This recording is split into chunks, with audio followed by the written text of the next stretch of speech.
편히 앉으십시오. 편히. 이거 한 부씩 좀 나눠주시겠습니다.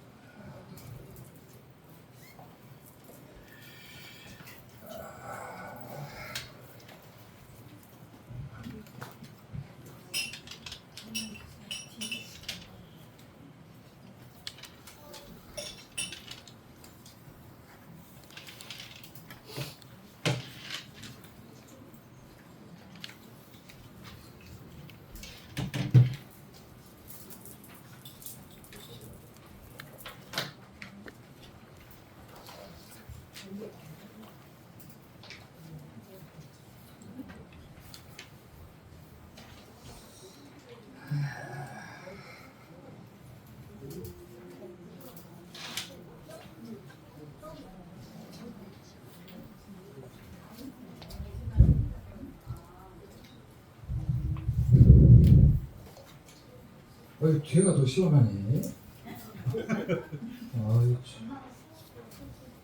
안 남았어요?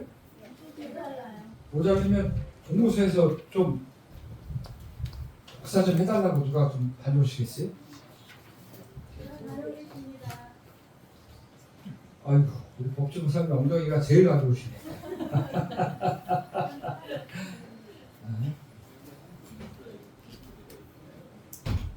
원래?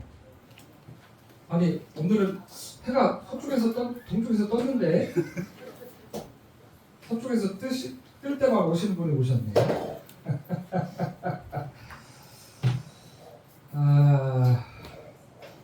처음 지금 제가 여기 영랑사 온 지가 한 3년 반 돼가는 것 같은데 그동안은 짤막한 1호 법회에 맞춰서 그냥 생활 법문을 한 것 같습니다. 근데 이제 어느 정도 우리 영랑사 오시는 부자님들 수준이 좀 올라간 것 같아요. 긍정적인 침묵인가요? 진짜? 진짜 올라갔어 진짜? 긍정적인 침묵인가요? 아니면 나는 아직도 배가 고프다라는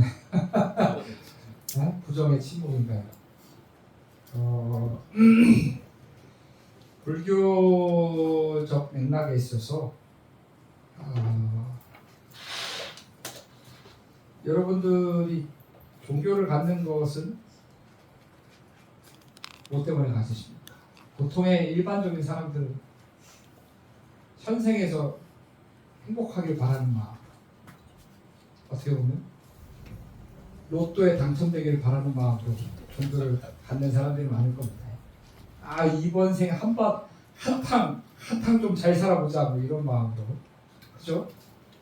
그리고 또 다른 분들은 이제 그렇게 한 생 잘 살다가 이제 슬슬 좀 자녀들 다 키워놓고 부모님 잘 보내드리고 슬슬 이제 걱정이 되죠.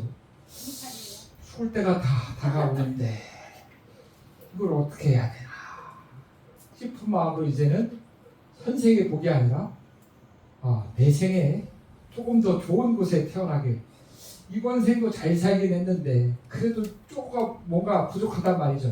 아쉬움이 생긴단 말이죠. 그러게 다음 생에 조금 더 나은 생으로 한번 살아보자 싶은 마음으로 종교를 가지겠죠. 모든 종교는 다 가능합니다. 그것들이. 이번 생에 복을 받을 수 있고 내 생에 또 좋은 곳에 태어날 수 있는 그러한 능력을 모든 종교는 갖고 있습니다. 불교만이 가능한 것이 아니라 모든 종교가 가능합니다. 왜? 그들은 다 성인들이기 때문에. 여러분들께서 함부로 성인을 비방해서는 안 됩니다. 예수가 됐든 소크라테스가 됐든 공자가 됐든 그들을 비방해서는 안 됩니다. 그들이 진리의 양상이 다를 뿐이지 어찌됐건 간에 그들이 갖고 있는 진리가 다른 사람을 해치라고 한 적도 없고 나쁜 영향을 악업을 짓게 하라고 한 적도 없습니다. 나름의 진리를 갖고 있기 때문에 그들을 비방해서는 안 됩니다. 그러나 다만 그럼 굳이 뭐 절에 와서 이 귀한 시간에 앉아 있을 필요가 없잖아요. 차라리 다른 데 가면 더 속편할 텐데, 다른 데 가면 더 쉽더라. 말 잘못하면 안 되시겠다. 네. 왜 굳이 근데 여러분들은 이 방법에 있어서, 도구에 있어서 불교를 선택하셨는가? 현생에 복을 받을 수 있고 내 생에, 다음 생에 좋은 세상에 태어날 수 있는 그 가능성이 불교가 아니더라도 가능한데 왜 여러분들은 불교라는 도구로 선택하셨습니까? 뭔가 달라지셔야 되죠. 뭔가 늦게 오신 죄로 인해서 여기 앞으로 오셔야 합니다. 앞으로 나오세요. 늦게 오신 분들은 굳이 뒤에 자리 없는데 끼엄끼엄 앉지 마시고 여기 앞에 앉으세요. 자, 이거는 포카리 스웨트고 이거는 바카스예요. 목이 안 마를 때는 저는 바카스를 먹어요. 근데 정말 목이 마를 때는 포카리 스웨트를 먹어요. 한 잔만 마실게요.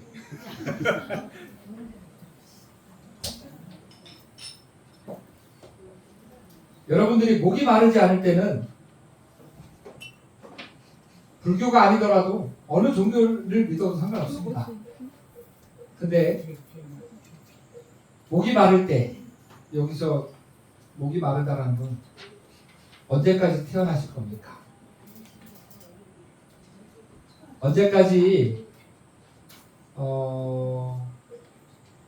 좋은 세상에 태어나기만을 갈망하실 겁니까?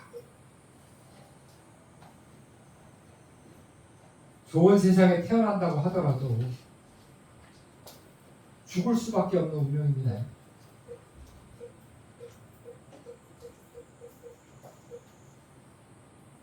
그 문제를 해결할 수 있는 유일한 그 방법이 바로 부처님의 가르침에 담겨 있다는 것입니다. 불교가 만약에 도구라면 마치 이 물을 담는 컵처럼 하나의 도구라면 부처님의 가르침은 어떻게 활용돼야 되는지 제가 늘 누누이 말씀드렸죠. 부처님의 가르침은 도구로서 활용하라고. 하나의 도구로서 여러분들의 일상에서 그것을 활용해야 된다. 마치 장식품처럼 집에 이렇게 모셔다 놓고 심심할 때마다 쳐다보는 것이 아니라 밥을 먹을 때 숟가락을 이용해서 밥을 먹듯이 물을 마실 때 컵을 이용해서 물을 마시듯이 추울 때 이불을 덮듯이 그렇게 활용하셔야 된다고요. 일상생활 속에서. 그냥 부처님법이 좋아. 그냥 좋은 거야. 옆에 친한 사람이, 친구가 여기 절에 와서는 내가 절에 다닌 지가 20년이 넘었어 하면서 큰 소리로 말해놓고서는 밖에 나가서 친구가 야 부처님 뭐라 그러든 그냥 좋아. 그냥 좋아. 이건 불자가 아닙니다. 그냥 종교인이지. 그냥 종교를 믿는 사람이지 불자가 아니라. 이제 여러분들은 이제 이 정도 다녔으면 이제 불자가 되셔야 되잖아요. 불자는 좀 달라지셔야 합니다. 생각이 달라야 돼요. 행동이 다르는 것이 아니라 생각이 달라야 된다라고요. 바라보는 관점이 달라지셔야 합니다. 불자라면. 다른 사람들과 똑같이 생각하고 똑같이 선택하고 똑같이 판단하면 굳이 내가 불자일 필요가 없죠.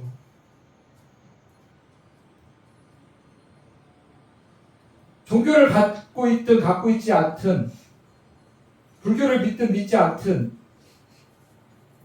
교회를 다니든 교회를 다니지 않든 성당을 다니든 성당을 다니지 않든 똑같이 성내고 똑같이 욕하고 똑같이 그 분노를 참지 못하고 똑같이 그 자기의 생각에 사로잡혀서 거기서 헤어나지 못하고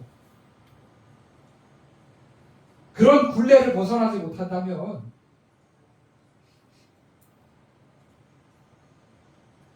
굳이 뭐 불교일 필요가 있겠습니까?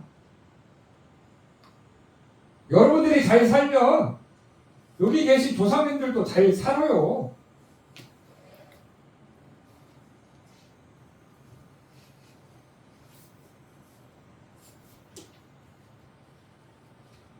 그러기에 저도 이 1호법회 지금까지 진행해 왔던 1호법회의 틀을 조금 한번 벗어나서 한번 시도를 한번 해보려고 하는데 딱 1시간 정도 할 겁니다.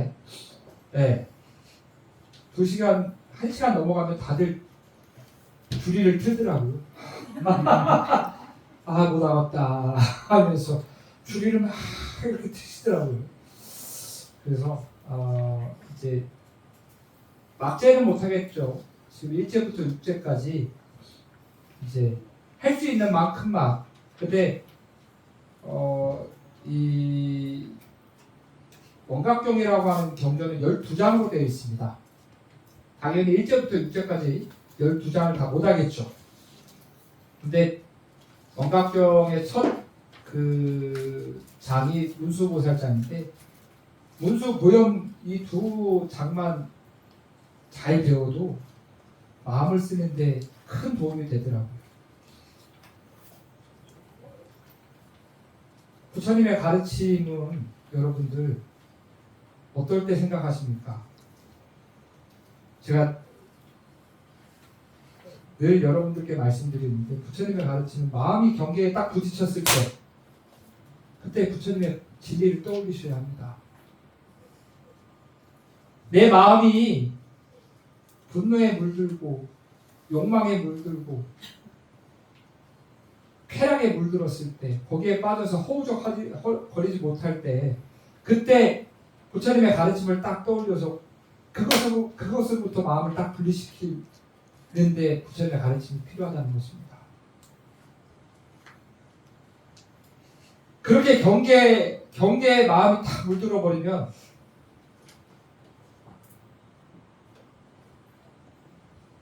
업보를 벗어나지 못합니다. 인과를 벗어나지 못합니다. 억울해하지 마십시오. 이 업보는 지극히 개인적인 것입니다. 누가 이 나쁜 놈 하면서 여러분들한테 벌을 준 것도 아니고 저 사람은 뭘 했길래 저렇게 복이 많아. 그만큼 했기 때문에 복이나 생기는 거예요. 이것은 지극히 개인적인 것이라고요. 인과의 법칙에 있어서 업보의 결과는 지극히 개인적인 것이라고.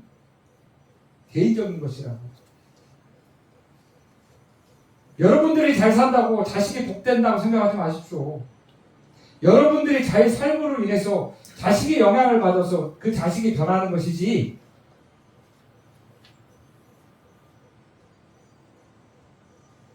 이 인과는 지극히 개인적인 것입니다. 그러기에 자신이 해결할 수밖에 없습니다. 누가 해결해 줄 수가 없다라는 것이에요.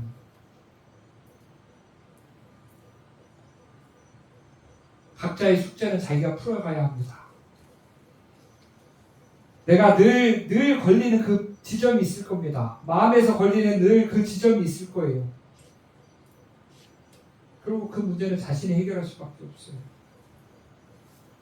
3세 제불에 부처님이 나타나도 자신의 마음의 문제는 해결해 주지 못해요.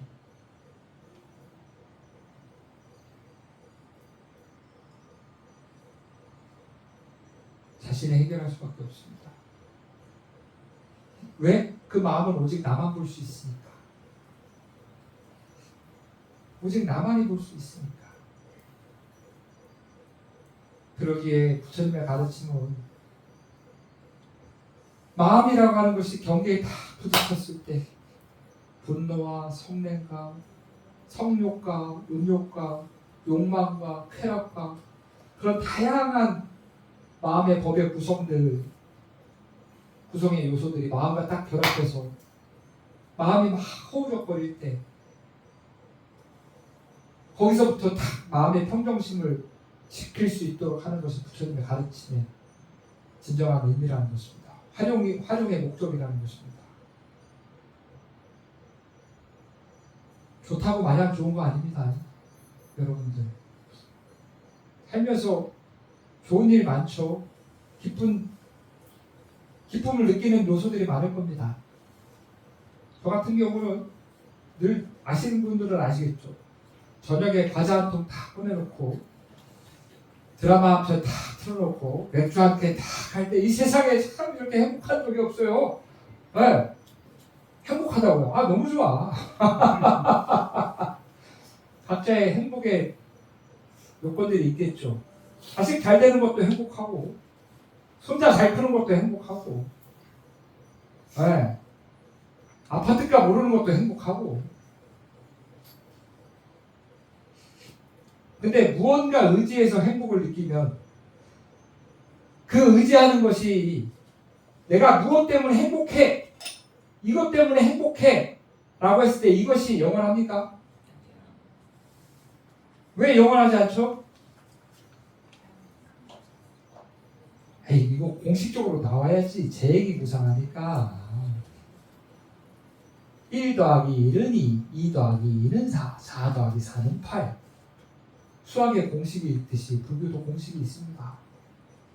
그 공식을 배우셔야 돼요. 저 뒤에 사성제 8종도 있잖아요.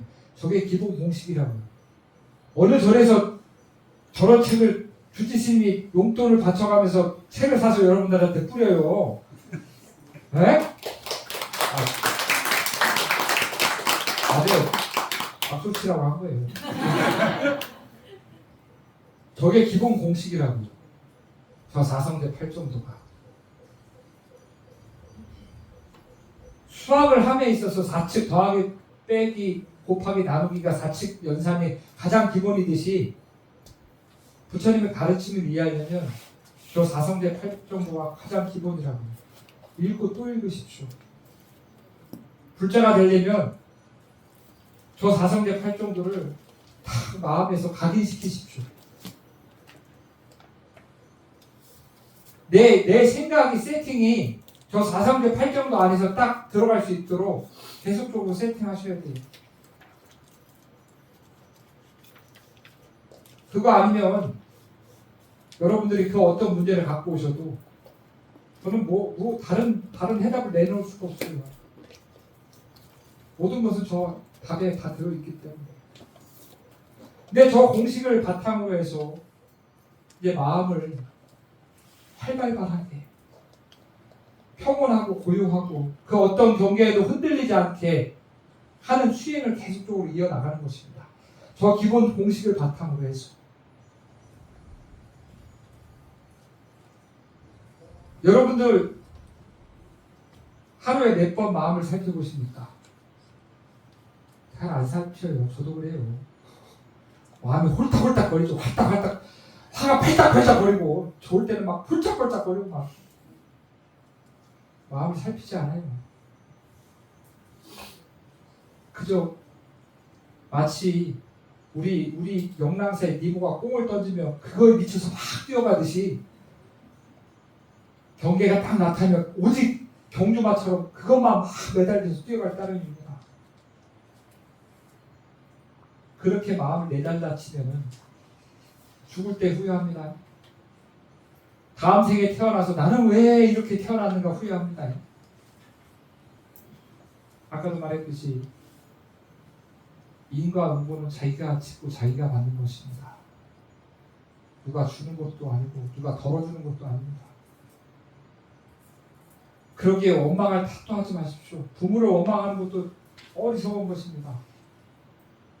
자기가 좋아서 태어난 것입니다. 부모가 나를 낳아준 것이 아니라 불교적 맥락에서는 자기가 그 부모를 선택한 거라고요. 업이 비슷하기 때문에. 그래서 동업중생이라고요. 업이 비슷해서 태어난 거라고요. 비슷한 업끼리 그렇게 만나는 것이니까. 그러니까 여러분들 지금 이 삶에서 이제 부모를 원망하는 이제 나이는 지났잖아요. 그죠? 다 자녀분들 낳았기 때문에. 네. 부모를 원망하지 않겠죠. 결국 자신의 문제라는 것입니다. 한 12, 3년, 13, 14년 된 것 같습니다. 원각교를 만난 지. 군대를 갔다 와서 학교를 갔습니다. 불교가 뭔지를 잘 몰라서 학교를 갔는데, 학교를 가서 학부를 졸업하고 원가 스님을 우연치 않게 만나게 돼서 그때부터였던 것 같습니다. 한 14년이겠네요. 2010년에 학교를 갔으니 2014년에 원가 스님을 만나고 그때부터 원각경을 배우고 저의 소위경전을 삼았습니다. 제가 뭐 언제까지 영락사 주지로 있진 않을 겁니다. 네. 근데 어느 절에 가든 어느 자리에 있든 저의 생각과 저의 가치의 기준은 원각경을 바탕으로 하고 있을 겁니다. 아마. 왜? 저의 소위경전이니까. 소위경전이라 하는 것은 자신의 판단과 자신의 결정과 자신의 생각과 자신의 행동의 지침서를 이것으로 삼았다는 것입니다. 목적지에 가기 위해서 비행기를 타든 배를 타든 자동차를 타든 자전거를 타든 걸어가든 경전은 수단일 뿐입니다. 완성이 아니라 그 수단을 저는 원각경을 선택했다는 것입니다. 한번 배워보고 아니다 싶으면 갈아타시면 돼요. 배멀미하는 사람은 비행기 타시면 돼요. 고소공포증 있는 사람들은 자동차 타시면 돼요. 자동차 멀미하면 자전거 타면 돼요. 다리에 힘 없으면 걸어가세요. 경전은 그렇게 수단이라는 것이에요. 방법이라는 도구라는 것이에요. 이 경전이라고 하는 방법을 통해서 중요한 것은 어디로 그 목적지를 향해 가고자 하는 것입니다. 그럼 그 목적지가 어딜까요?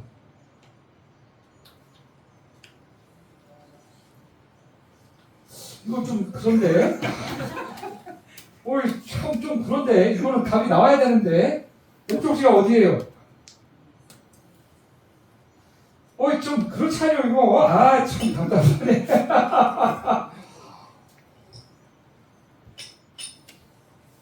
안웃 따라 삼약 삼물이라고 하는 목적지로 향해 가셔야 합니다. 부처와 다르지 않는 여러분들의 본래의 그 성품은 부처와 다르지 않는 마음자리에 있습니다. 본래 부처라고요. 단지 모를 뿐, 단지 그것이 아직 확연히 드러나지 않을 뿐, 우리의 본성의 바탕은 부처의 마음자리와 다르지 않다라고요.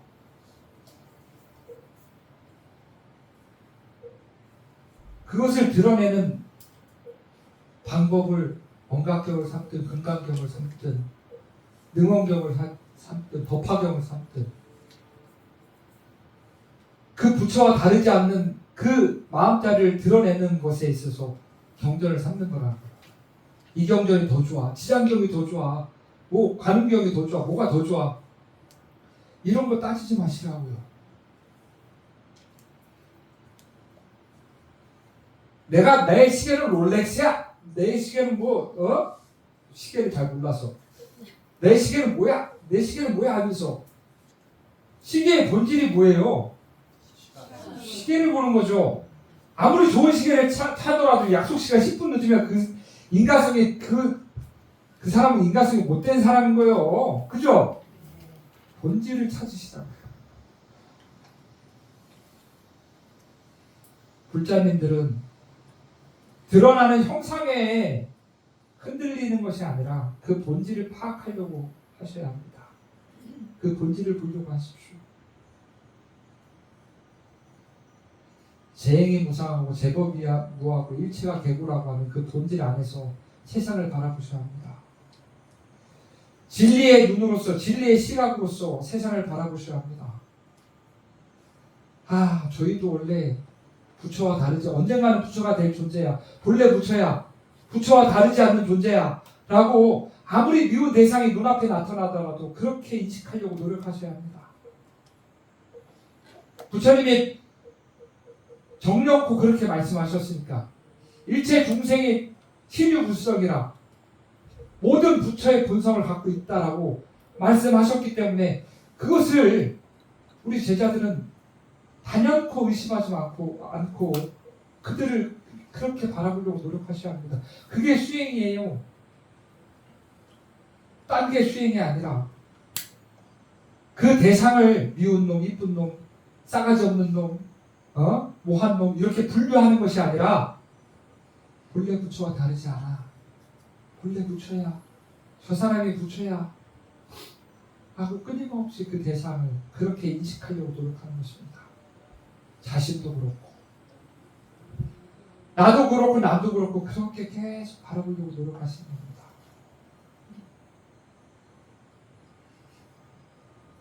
그래서 한번 저도 한번 해보는 거예요. 네. 별로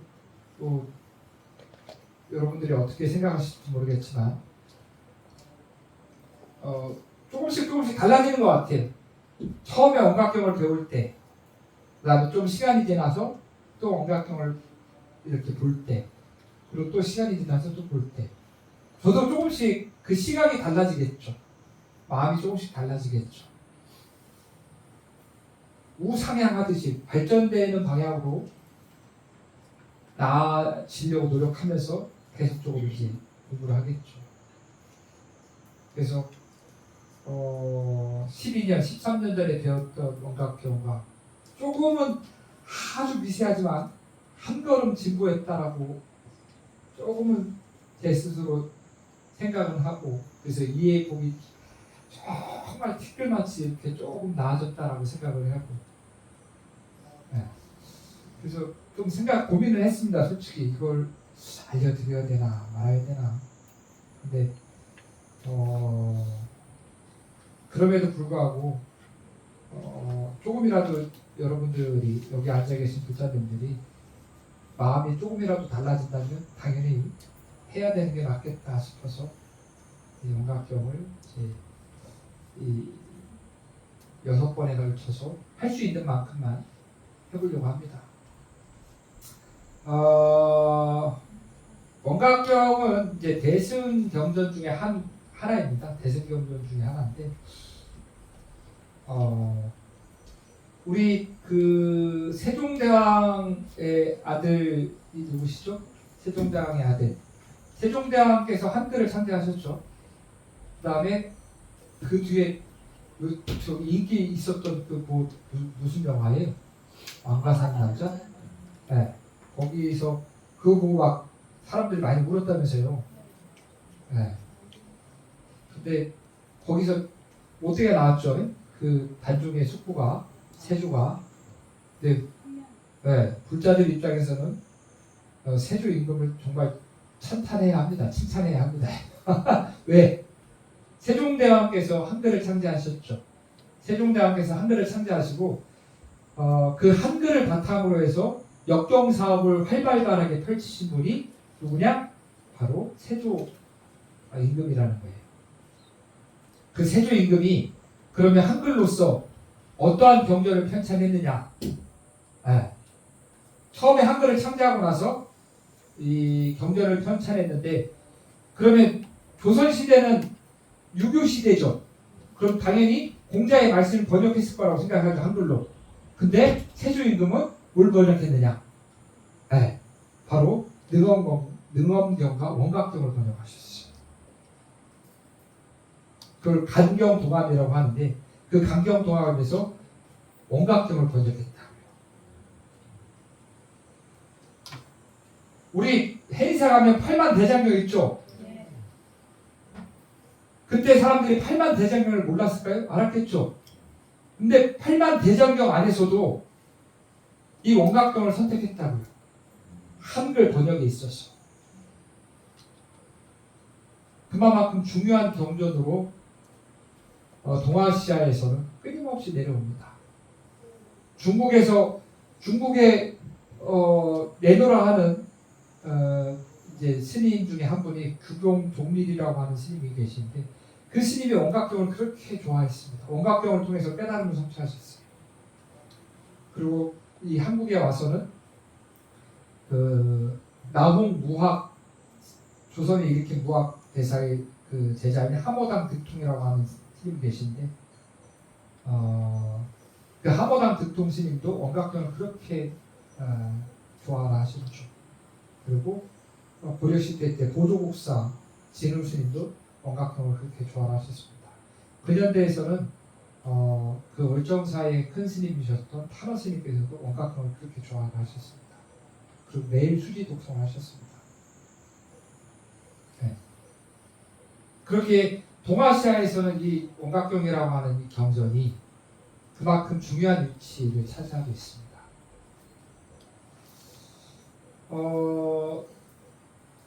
대승의 경전은 부처님께서 직접 이렇게 설하신 것은 아닙니다. 부처님, 우리 고타마 시다르타라 알고 있는 서가모니 부처님께서 80년에 이 삶을 사셨죠. 그분이 설하신 것은 아닙니다. 그 부처님이 설하신 것이 아닌데 이거 부처님 경전이 맞아요? 라고 말씀하시는 분들도 계시니까 대승의 경전은 우리가 삼매라고 하는 특유한 그 시공간을 초월한 그 정신세계에 딱 들어가서 거기서 이제 부처님을 친견하고 그 부처님의 가르침을 받는 그 내용을 적어놓은 것입니다. 그러기에 우리가 가끔 이렇게 참선 수행하죠. 네. 거기서 공통적인 그 삼매 체험을 한 거라는 거예요. 예, 조사 스님들이. 그래서 그것을 바탕으로 이 경전을 이렇게 설하게 된 것이죠. 원각이라고 하는 것은 이 완전한 깨달음입니다. 깨달음에 결순이 없다는 것이. 둥글 원자를 쓰죠. 원자. 그 둥금에 결순이 없다는 거예요. 흠이 없다는 것입니다. 본래 이미 깨달아진 그 마음 그대로가 구현된다는 거예요. 우리의 본래 마음자리가 부처와 다르지 않다는 거. 근데 우리는 가끔 부처의 마음자리와 다르지 않는데 가끔 어떻게 어리석은 행동을 하죠. 어리석은 생각을 하고 어리석은 말을 하고. 근데 부처와 다르지 않는 본성 그대로의 불성의 그 자리를 확연히 드러낸다는 것입니다. 원각이라고 하는 것이.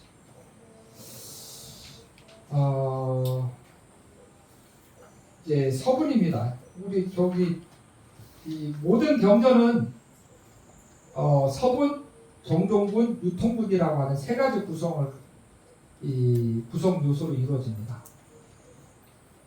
이 경전이 설하게 된 배경을 서술한 것이 서분입니다. 여러분들 거기 보면은 대방화 원각 수다라 노인경이라고 하는 보이시죠? 네. 요게 저 뒤에 보면 이 책이 있어요. 이 책이 있는데 한글로 적어놨어요. 네. 그래서 관심이 있는 분은 집에 가져가서 한번 해보세요. 근데 관심이 없어서 안 가져가실 것 같은데. 그래서 서분은 이 경이 설해진 배경과 이유와 이런 것들을 이제 적어놓은 것이 서분입니다. 그 다음에 그 내용의 골자가 들어있는 것이 정종분이고, 그 다음에 이 경전을 대승불교에서는 경전의 유통과 그 서사의 공덕이 무량합니다. 그래서 이 경전을 유통하는 그 공덕을 설해놓은 것이 바로 유통분입니다. 네, 서분을 한번 살펴보도록 하겠습니다. 대방각 원각 수다라 노이경이라고 하는 제목입니다. 풀네임이 원각경이 아니라 대방강, 원각, 수다라, 요리, 경입니다. 천수경도 천수경 풀 네임이 뭐죠? 천수천안, 반자재보살, 광대원마, 우회대비식, 대다라니가 천수경의 풀 네임입니다. 원각경도 대방과 원각 수다라 묘의 경이라고 하는 경전의 제목이 있습니다. 요시 아문일시 바가바 이보 신통 대회 광명당 삼배정소의 제열의 황엄주제 시제중생 정정각의 신이명의 평등문제원 마이시방 부리수순 여시 아문 이와 같이 내가 들었다. 여시 이와 같이 여기서는 대승경전에서는 이제 뭐 아난존자 부처님이 이제 이멸하시고 나서 이 1차 결집을 하게 됩니다. 그때 아난존자가 부처님의 시자로서 40여 년 동안 그 옆에서 부처님의 가르침을 다 들으셨습니다. 그래서 그 경전을 집성할 때 그 이제 대표로서 아난존자가 올라가서 당신이 들었던 내용, 그 다음에 500명의 아란 깨달으신 사람들과 함께 그것이 맞냐 그르다라고 하는 그 확인을 다 걸치고 나서 이렇게 경전이 구성이 되죠. 그래서 여시암은 여기서는 아난존자가 될 수 있겠지만 여러분들 스스로가 지금 이건 아니다. 하여튼 대승경전에서는 아난존자를 지칭하는 경우라고 보시면 되겠습니다. 이와 같이 암은 내가 들었다. 한때에 어느 특정한 시기를 정하지는 않습니다. 대승경전의 특성상 그냥 한때 어느 때 왜냐하면 아까 말했듯이 대승경전은 삼매 속에서 그 경을 들었기 때문에 특정한 우리가 현상세계의 시간을 지칭하지는 않습니다. 한때 바가바께서 바가바는 부처님의 이름입니다. 이름이 아니라 부처님을 다르게 부르는 별칭입니다. 바가바는 우리 여러분들이 아는 말로 세존입니다. 세존의 의미가 뭐죠? 세상에서 가장 존귀한 사람. 왜 세상에서 가장 존귀해요? 여러분들 부처님이 왜 위대하세요? 아니 뭐가 위대한지도 모르고 그냥 좋다고 이렇게 다니시는 거요? 그건 좀 그런데 뭘 대단하신 분인 줄 알아야 대단한 거 아니요? 이수신 장군이 12척으로 외적을 물리쳐서 대단하듯이 부처님도 뭐가 대단하니까 여러분들 앞에서 삼배도 하고 초도 올리고 쌀도 올리고 할 거 아니에요. 모르죠 근데. 그러니까 왜 대단한지를 아셔야죠. 그러면 배워야 되는 거예요. 여러분들이 마음을 조금이라도 살펴보잖아요. 자신의 마음을 살펴보잖아요. 자신의 그 마음의 꼬라지를 살펴보잖아요. 그러면 부처님이 대단한지 확연히 알게 됩니다. 내 마음이 내 마음대로 안 되는구나. 진짜 이 마음이 끊임없이 원하는 것을 찾으려고 하고 끊임없이 성욕을 일으키고 끊임없이 분노를 일으키고 끊임없이 나의 이 한 마음을 내려놓지 못하는 이 자신의 그 마음의 그 꼬라지를 보게 되면 재불보살이 얼마큼 위대한지를 알게 됩니다.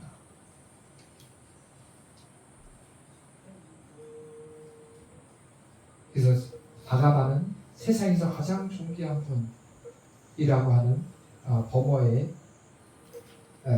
바가바뜨의 이제 음사어입니다. 그래서 이와 같이 내가 들었다. 한때 부처님께서 바가바께서 신통 대광명장이라는 삼매에 들어 정수하셨다. 이보 신통 대광명장 삼매 정수. 신통하다라는 거예요.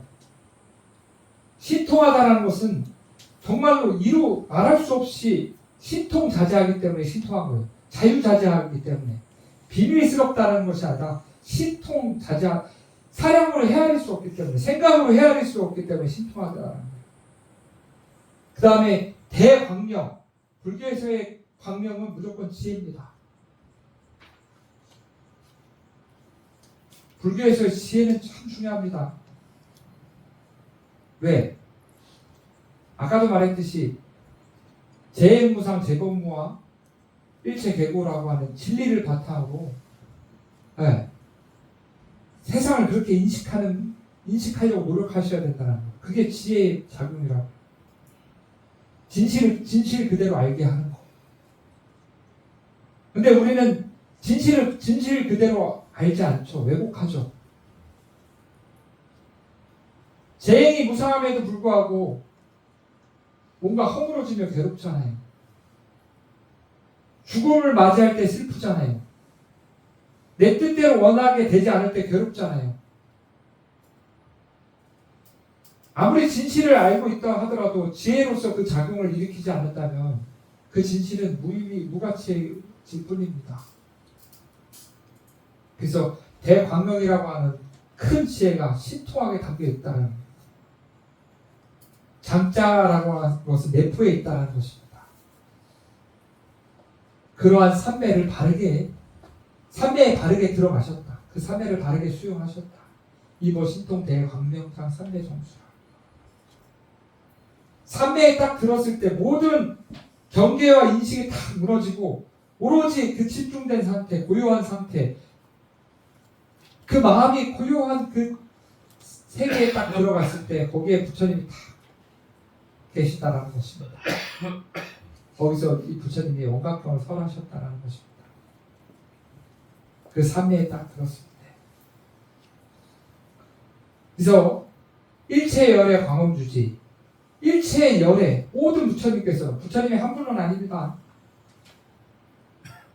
수없이 많은 부처님이 계십니다. 삼매 속에.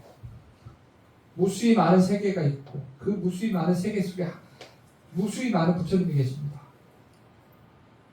그 일체의 열애께서 뭘로 머무르시느냐? 빛으로 장엄돼서 머무르신다는 거예요.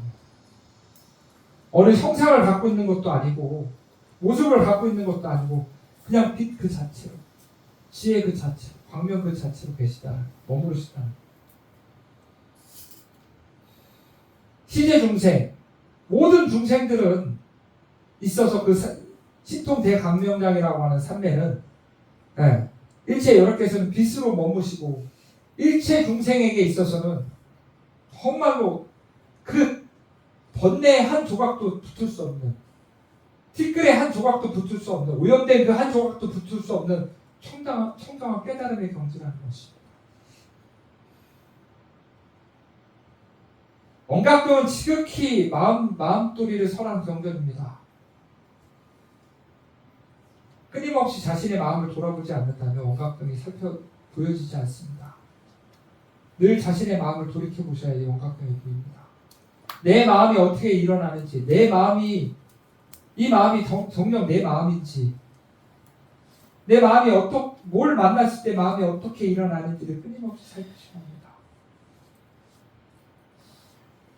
그리고 그 마음을 조금 더 세밀하게 살펴보면 이 마음이 허망한 것이구나. 내가 마음의 놀이에서 그렇게 꼭두각시처럼 그 마음의 놀이에서 빠져서 이렇게 허우적됐구나라는 것을 알게 될 것입니다. 그러기에 이번 신통 대광명장에 딱 들었을 때 모든 중생들에게 있어서는 더러움이 일체 없는 청정이라고 하는 불교에서의 청정은 더러움과 청정, 깨끗함의 이분별적인 청정이 아닙니다. 그 분별이 탁 사라진 그 자체가 청정이라는 거예요. 더러움이 없는 청정한 깨달음의 경지라는 것입니다. 몸과 마음은 정멸했다라고 합니다. 신심정멸이라. 몸으로 인해서 일어나는 번뇌, 마음으로 인해서 일어나는 번뇌가 다 고요해졌다는 것입니다. 한번 살펴보세요. 아이고 무릎이야, 아이고 허리야, 귀가 안 들려, 머리가 아파, 손마디가 쑤셔. 그렇게 끊임없이 번뇌가 일어나죠. 마음도 과거에 내가 왜 그랬을까? 아, 그때 아파트를 샀어야 했는데, 아, 그때 팔았어야 했는데, 현재에서는 지금도 끊임없이 언제 끝나 국수 먹어야 되는데 이렇게 끊임없이 번뇌가 일어나잖아요. 미래에는 집에 가서 문반찬을 해야 되나, 애도 봐야 되는데, 오늘 저녁에는 8시 주말 드라마 뭘 봐야 되나. 마음이 끊임없이 번뇌에 따라서 움직입니다. 근데 그것이 다 고요해졌다고 합니다. 더 이상의 그 번잡스러움이 일어나지 않는다는 거예요. 이 경지에 딱 들어섰을 때, 신통 대광명장 삼매라고 하는 이 삼매에 딱 들어섰을 때 뭔가 마음이 더 고요해졌다는 것입니다.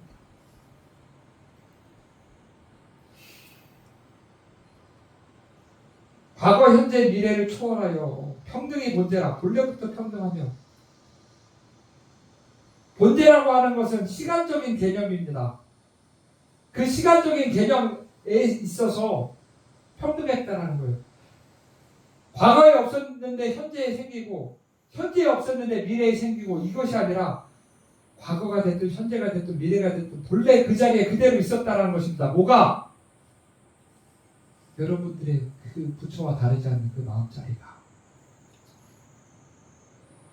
여러분들이 한 생각 돌이켜서 부처님의 깨달음을 성취했을 때 그 깨달음이 어떤 것이 확 생겨난 것이 아니라 이미 깨달아져 있다는 것을 마치 꿈을 깨듯이 있는 그대로 거기서 탁 깨어난다는 것이에요. 있고 없음의 유무의 문제가 아니라는 것입니다. 그러기에 시간에 있어서 평등하다는 것입니다. 본제에 평등하고, 그리고 원만히 시방합니다. 시방이라는 것은 공간적 개념입니다. 한국 사람이라고 해서 불성이 있는 것이 아니고, 일본 사람이라고 해서 불성이 없는 것도 아니고,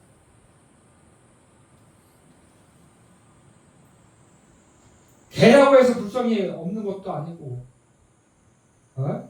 뭐 소새끼라고 해서 불성이 있는 것도 아니고, 모든 공간에 있어서 원만하다라고 하는 것입니다. 그 깨달음이 원만하다라는 것입니다.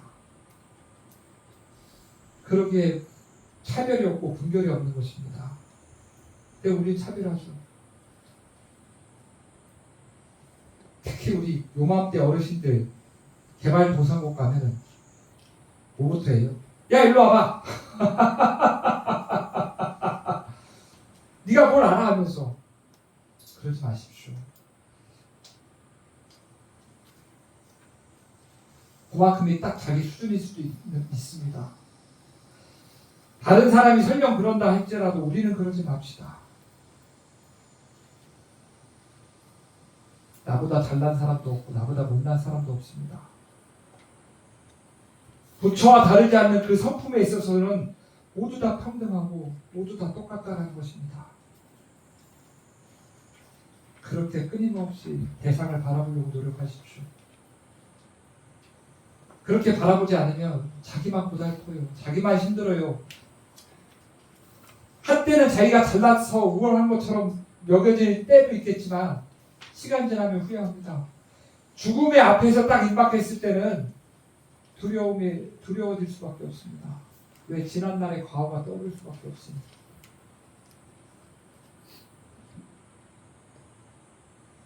자기 살림은 자기가 챙기십시오. 말 한마디, 생각 하나, 행동 하나가 다 자기 살림살이입니다.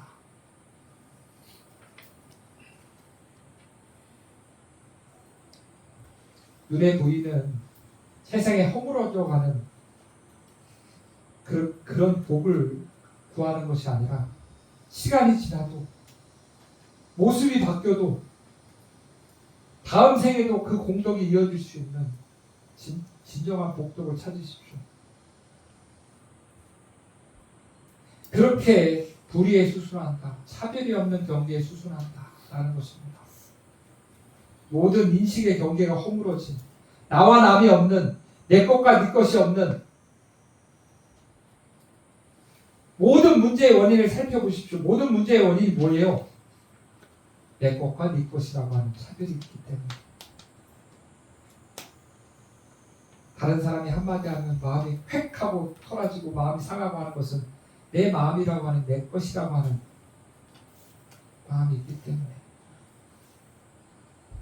그 나와 남이 그 인식의 분별이 탁 끊어진 모든 것이 정면한 상대성이 없는 그 자리에 수순한다라는 것입니다.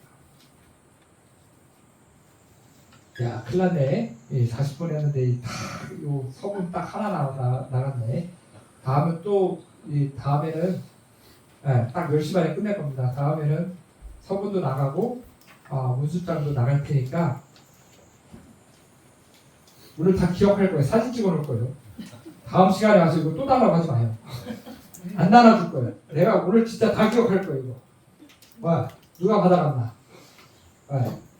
다 기억할 거예요. 우리 도봉과사님 봐봐요. 이거 책받칠 때 다 갖고 와가지고 이렇게 좀 이런 정성이라도 좀 한번 들여봐요. 좀 저래 빈손으로 좀 오지 말고 제가 뭐 돈을 싸갖고 오라 그래요. 뭘 싸갖고 오라 그래요. 이거 책받침 하나 갖고 오라는 거 그렇게 몇 번 얘기했는데 그렇게 안 듣네 진짜. 참 우리 영광상 부장님 대단해. 박수 한번 쳐. 아무쪼록 자신의 마음을 잘 살피십시오. 마음이 일어났다고 해서 그 마음을 고스란히 따라가지 마십시오. 돌이켜보십시오. 불교는 끊임없이 자신의 마음을 챙기는 것입니다. 돌아보십시오. 끊임없이 돌아보시는 한 주가 되시길 바라드리겠습니다. 감사합니다.